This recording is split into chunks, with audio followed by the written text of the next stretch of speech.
आपण बघत आहात AKP न्यूज मराठी. आपला आवाज आपली ताकद. सबस्क्राइब करा, शेअर करा, लाईक करा. AKP news Marathi.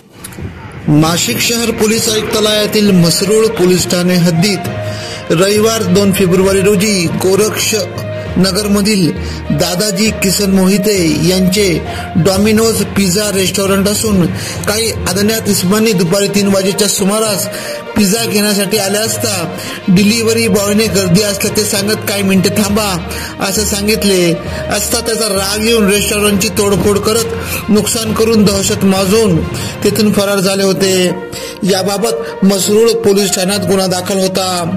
Mhasrul police ठाण्यातील पोलीस अधिकारी व अंमलदारांनी अवघ्या 24 तासाच्या आत दहशत माजवत तोडफोड करणारे सूरज बाळासाहेब फड, नितीन दीपक खैरनार, साहिल कैलास गायकवाड सर्व राहणार स्नेहनगर दिंडोरी रोड म्हसरूळ यांना गोपनीय माहितीवरून जेरबंद केले.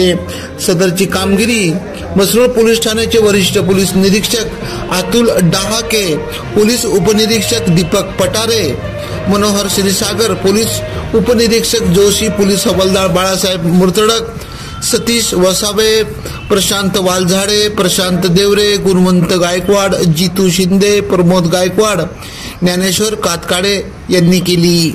AKP न्यूज साठी ब्युरो चीफ अनवर खान पठाण, नाशिक.